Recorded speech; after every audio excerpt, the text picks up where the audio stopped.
बिस्मिल्लाहिर्रहमानिर्रहीम। अस्सलामुअलैकुम रीडर्स, कैसे हैं आप सब? उम्मीद करती हूँ सब खैरियत से होंगे। तो चलते हैं अपने नावल की तरफ। उम्मीद करती हूँ आपको ये नावल अच्छा लग रहा होगा। तो प्लीज़ प्लीज़ चैनल को सब्सक्राइब कर दिया करें, वीडियो को लाइक कर दिया करें और एक अच्छा सा कमेंट भी कर दिया करें। ज़रियार साइमा की खाला का बेटा था। साइमा की अम्मी ने भी ज़रियार की अम्मी के साथ बहुत गलत किया था। साइमा की अम्मी एक लालची औरत थी और ये बात ज़रियार बहुत अच्छे से जानता था, इसलिए वो साइमा और उसके घर वालों को बिल्कुल भी अच्छा नहीं समझता था। हमाद को तो देखना ज़रा, कैसे सीधा करती हूँ मैं, ज़्यादा इस ज़रियार को सर पर चढ़ा रहा है। कोई काम है भला इसका ऑफिस में जाने का? यही ना हो कल को अपनी मलकियत समझने लग जाए ऑफिस को। कोई भरोसा भी नहीं है ऐसे लड़कों का। साइमा अकेली बैठी बड़बड़ा रही थी कि अचानक उसके फ़ोन की बेल बजी। उसने टेबल पर से फ़ोन उठाया तो देखा उसके बहनोई रज़ा की कॉल थी। रज़ा की कॉल? वो ये कहते हुए उठी और ऊपर अपने कमरे में चली गई। जब तक वो कमरे में पहुंची तो कॉल बंद हो गई। उसने दाएं बाएं देखते हुए कमरे का दरवाज़ा बंद किया और रज़ा को कॉल बैक की। कैसी हो डार्लिंग? कॉल क्यों नहीं अटेंड करती? कब से कॉल कर रहा हूँ मैं। वो मैं नीचे थी, ज़रा काम में मसरूफ़ थी, अभी अपने कमरे में आई हूँ तो देखा तुम्हारी कॉल आई हुई थी तो फ़ौरन से कॉल बैक कर ली। बताओ क्या बात है? साइमा ने धीमे लहजे में कहा। तुम क्यों काम कर रही थी? ये तुम्हारे आराम के दिन है, आराम किया करो डार्लिंग। रज़ा ने मोहब्बत भरे लहजे में कहा। बस क्या करूं, ससुराल में रहते हुए सब कुछ करना पड़ता है। साइमा ने मुंह बनाते हुए कहा। तुम ऐसा करो ना, कुछ दिन के लिए हमारी तरफ आ जाओ। नहीं रज़ा, मैं नहीं आ सकती, पहले ही अम्मी को सब कुछ मालूम हो चुका है। अब मैं नहीं चाहती कि किसी को कुछ भी पता चले हमारे दरमियान जो कुछ भी है उसके बारे में। अरे तुम परेशान नहीं हो, तुम्हारी अम्मी को कुछ मालूम नहीं है। रज़ा, उस दिन सब कुछ अपनी आंखों से देखा था अम्मी ने। तुम ये कैसे कह सकते हो कि अम्मी को कुछ मालूम नहीं है? अरे छोड़ो ये सब बातें, टेंशन ना लो और ये बताओ कब आ रही हो हमारी तरफ? आज मैं हमाद से बात करूंगी, अगर वो मान गया तो मैं कल ज़रूर आऊंगी। साइमा ने जवाब दिया। मैं इंतज़ार करूंगा तुम्हारा। तुम आओ फिर हम घूमने भी चलेंगे। हाँ, मेरा भी बहुत दिल चाह रहा है तुम्हारे साथ घूमने फिरने का, क्योंकि हमाद के पास तो ज़्यादा वक्त नहीं होता। वो बहुत बिज़ी होता है ऑफ़िस के कामों में, इसलिए हम ज़्यादा बाहर नहीं जा पाते। अरे तुम आओ तो सही, देखना मैं तुम्हें कहाँ कहाँ लेकर जाऊँगा, और प्लीज़ कुछ दिन रहने के लिए आना। हाँ हाँ, अगर हमाद ने इजाज़त दी तो 2-4 दिन ज़रूर रुकूंगी। आई क्यों नहीं तुम लोग अभी तक? टाइम देखा है तुम लोगों ने क्या हो रहा है? मीराल ने अपने फ्रेंड्स ग्रुप में वॉइस मैसेज करते हुए कहा। पता नहीं ये लड़कियां क्या करती हैं, बंदा टाइम से आए ताकि कुछ वक्त तो गुजार सके हम साथ में। मीराल ये कहकर किचन में चली गई। शगुफ्ता के साथ मिलकर मीराल ने अपनी दोस्तों के लिए मज़े मज़े की 2-4 डिशेस बनाई। गेट पर बेल बजी है, मीराल लगता है वो लोग आ गई हैं। निदा ने टीवी लाउंज के दरवाजे को तकते हुए कहा। मीराल ने जल्दी से अपने हाथ धोए और किचन से भागती हुई बाहर आई। शुक्र है या अल्लाह। ये कहते हुए मीराल आगे बढ़ी और अमन के गले लग गई। ये कौन सा टाइम है आने का? अमन के बाद मीराल ने मनाल से मिलते हुए कहा। अम्मी घर पर नहीं थी, जैसे ही अम्मी आई हम लोग आ गई, अमन ने कहा। चलो आओ बैठो। नीता बाजी, बहुत बहुत मुबारक हो आपकी मंगनी की। आपको मंगनी की, मनाल ने निदा को फूलों का गुलदस्ता देते हुए कहा। बहुत शुक्रिया मनाल, निदा ने मुस्कुराते हुए फूलों को सूंघते हुए कहा। ये छोटा सा तोहफा मेरी तरफ से निदा बाजी, अमन ने निदा की तरफ तोहफा बढ़ाते हुए कहा। बहुत शुक्रिया प्यारी प्यारी लड़कियों। चलो निदा, अब खाने के लिए कुछ लेकर आओ मेरी दोस्तों के लिए। विराल ने निदा की तरफ देखते हुए कहा। अच्छा, मैं अभी शगुफ्ता बाजी से कहती हूँ। साशा नहीं आई अभी तक? अमन ने मिराल से कहा। मैं उसे कॉल करती हूँ, पता नहीं कहाँ रह गई है। मिराल ने टेबल पर से मोबाइल उठाते हुए कहा। मिराल ने साशा को कॉल की तो बेल तो जा रही थी मगर वो कॉल अटेंड नहीं कर रही थी। बेल तो जा रही है मगर कॉल रिसीव नहीं कर रही। नज़र नहीं आता क्या? ध्यान कहाँ है? इतनी बड़ी और महंगी गाड़ी लिए घूम रहे हैं, थोड़े से पैसे लगाकर चलानी भी सीख लेनी थी। साशा ने गाड़ी को अपना बैग मारते हुए कहा। ये क्या कर रही हैं आप? मेरी गाड़ी को आपने अपना बैग क्यों मारा मोहतरमा? साइड पर होकर चलें, सड़क के दरमियान में क्यों चल रही हैं आप? ज़रियार खान ने गाड़ी से उतरते हुए कहा। शुक्र करें कि बैग मारा है, दिल तो कर रहा है सड़क से उठाकर पत्थर मारूं। साशा ने अपने बाजू को मलते हुए कहा। किसी की इतनी हिम्मत नहीं हुई कभी कि कोई मेरी गाड़ी को टच भी करे। आप वाहिद हैं जिसने मेरी गाड़ी को अपना बैग मारा। उफ़! गाड़ी की बहुत फ़िक्र है आपको, और जो मुझे आपने गाड़ी मारी है उसका क्या? वो तो शुक्र है मैं फ़ौरन साइड पर हो गई, वरना आपने तो मेरा कीमा बना देना था। गाड़ी के नीचे देखकर साशा ने गुस्से से कहा, अपना कसूर ना मानिएगा आप, कि आप गलत जगह पर चल रही थीं। और ये देखिए मेरी गाड़ी पर स्क्रैचेस पड़ गए हैं जहाँ आपने बैग मारा है। तो मैं क्या करूँ, स्क्रैचेस पड़ गए हैं तो? साशा ने यहाँ-वहाँ रिक्शा देखते हुए कहा। पता नहीं कहाँ से आ जाते हैं ये लोग। सरियार ने ये कहते हुए गाड़ी का दरवाज़ा खोला और गाड़ी में बैठ गया। क्या कहा? हाँ, बोलो क्या कहा? साशा ने पीछे मुड़कर ज़रियार की तरफ देखते हुए कहा। वही जो सुनकर आपने पीछे मुड़कर देखा। ज़रियार ने गाड़ी स्टार्ट करते हुए कहा। इतने में एक रिक्शा वाला आकर खड़ा हो गया। जी मैडम जी, जाना है? रिक्शे वाले ने कहा। जी भाई जाना है। साशा ने ज़रियार की गाड़ी को एक बार फिर ज़ोर से बैग मारा और रिक्शा में बैठ गई। ज़रियार को बहुत गुस्सा आया। जब तक वो गाड़ी से उतरा तब तक रिक्शे वाला ने रिक्शा चला दिया था। साशा ने पीछे मुड़कर ज़रियार की तरफ देखा और तमसरखाना अंदाज में मुस्कुराने लगी। बहुत ही चालाक लड़की थी वैसे। कैसे मुझ बेचारे को पागल बनाकर चली गई। ज़रियार ने गाड़ी में बैठते हुए कहा। माहिर भाई, अम्मी जान आपको बहुत याद कर रही हैं। कब आएंगे आप घर? रमशा ने उदास लहजे में कहा। रमशा, आप जानती हो ना कि मेरी सख्त किस्म की ट्रेनिंग चल रही है। मैं अभी नहीं आ सकता, और अम्मी जान से कहो कि परेशान नहीं हुआ करें। मुझे जब जब वक्त मिलेगा मैं कॉल करूँगा। माहिर ने जवाब दिया। ठीक है भाईजान। और असफन भाई कैसे हैं? रमशा ने पूछा। वो तो मज़े में है, अभी दोस्तों के साथ बाहर निकला है। ठीक है, आप दोनों अपना ख्याल रखिएगा। ठीक है, तुम भी अपना ख्याल रखना और अम्मी जान से मेरा सलाम कहना। ये कहकर माहिर ने कॉल बंद कर दी और कमरे से बाहर चला गया। आया क्यों नहीं ये असफंद अभी तक? माहिर ने यहाँ वहाँ देखते हुए कहा। माहिर किसे ढूंढ रहे हो? तलाल ने माहिर की जानिब बढ़ते हुए कहा। असफंद और तलहा कहीं नज़र नहीं आ रहे काफ़ी देर से। कुछ मालूम है तुम्हें कि वो कहाँ हैं? वो लोग कैफ़े वाली साइड पर बैठे हैं इस वक्त। लड़कियां वहाँ पर लंच करने आती हैं, वो बस उन्हीं को देखने बैठे हैं।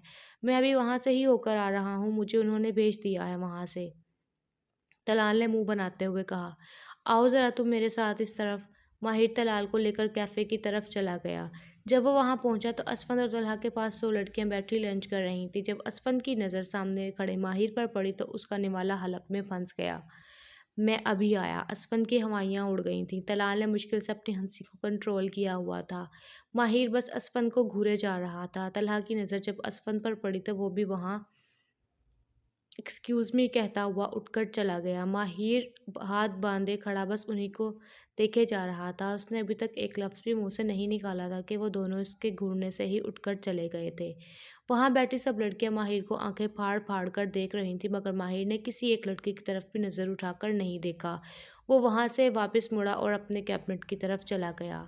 मिराल ये कहते हुए उठी और टीवी लाउंज से अभी बाहर कदम रखने ही लगी थी कि साशा बड़बड़ाती हुई अंदर दाखिल हुई। दोनों एक दूसरे को टकराई और दोनों का सर एक दूसरे को लगा। उफ़ मेरे अल्लाह, लगता है आज मेरी किस्मत में दर दर ठोकरें खाना ही है। साशा ने अपने माथे पर हाथ रखते हुए कहा। क्या हुआ, ये तुम इतनी हड़बड़ी में क्यों आ रही हो? मिराल ने अपने सर को मलते हुए कहा। आज मैं घर से निकल के आ गई, एक लड़के ने मुझे रोड पर जलील करके रख दिया। सिर्फ इस वजह से मैं लेट पहुंची हूँ। साशा ने गुस्से से कहा। किस लड़के ने जलील किया है तुम्हें? अंदर आकर बताओ क्या हुआ है। मिराल साशा को अंदर ले गई। शगुफ्ताबाजी, पानी लेकर आएँ जल्दी से। वाह मैडम, ये टाइम है आने का? अमन ने साशा से मिलते हुए कहा। बस क्या बताऊँ मैं तुम लोगों को। ये पानी पियो और फिर आराम से बताओ क्या हुआ था, क्या कहा उस लड़के ने तुमसे? मैं रिक्शा रोकने के लिए रोड पर खड़ी थी। सामने से गाड़ी आई और उसने इतनी ज़ोर से मेरी बाजू पर गाड़ी मारी, पूरी सड़क खाली पड़ी है। भला तुम वहाँ गाड़ी चलाओ। साशा ने सख्त लहजे में कहा। ज़्यादा ज़ोर से तो नहीं लगी तुम्हें? दिखाओ ज़रा मुझे। मिराल ने साशा के पास बैठते हुए कहा। मुंह तोड़ देना था उस बदतमीज़ लड़के का, मनाल ने तलख लहजे में कहा। दिल तो बहुत कर रहा था, मगर पता नहीं क्यों छोड़ दिया। मिराल ने साशा के बाजू को हाथ लगाया तो एकदम उसके मुंह से आह निकल गया। साशा, मुझे लगता है तुम्हें गाड़ी जोर से लगी है। मैं तो कहती हूँ डॉक्टर के पास चलो।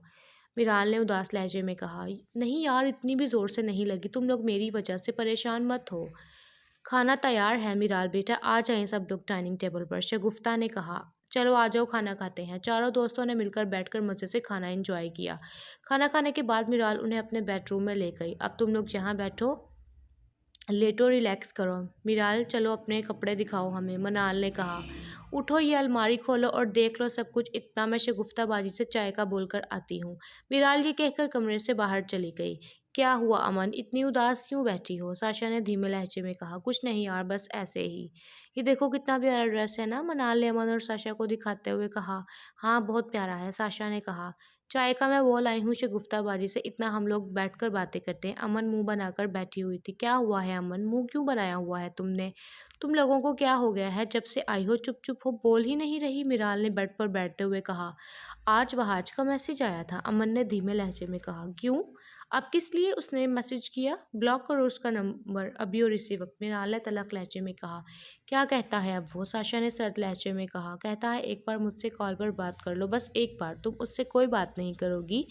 अमन वो बहुत बड़ा धोखेबाज लड़का है, मिराल ने कहा। हाँ बिल्कुल सही कह रही है मिराल। मिराल इसे समझाओ कि अब ये हरगिज़ उससे राब्ता ना रखे। कल मैंने भी दादी जान की तरफ चले जाना है, इसलिए अच्छा यही है कि ये बस अब पढ़ाई पर तवज्जो दे। हमारी अमन बहुत समझदार है, वो अब बिल्कुल भी राब्ता नहीं करेगी उससे, मैं जानती हूँ। विराल ने अमन की तरफ देखकर मुस्कुराते हुए कहा।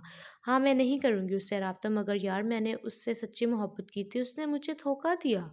अमन की आंखों में आंसू आ गए। मिराल, साशा और मनाल तीनों अमन के पास जाकर बैठ गईं। अमन देखो, अगर उसे तुमसे सच्ची मोहब्बत होती ना, तो पहली बात ये कि वो कभी भी तुम्हें मिलने का ना कहता। वो लोग भी होते हैं जो आपस में गहरी मोहब्बत करते हैं मगर कभी मिलते नहीं हैं। वो तो तुम मासूम को इतनी घटिया जगह पर ले गया, साशा ने अमन को धीमे लहजे में समझाते हुए कहा। बिल्कुल ठीक कहा साशा ने।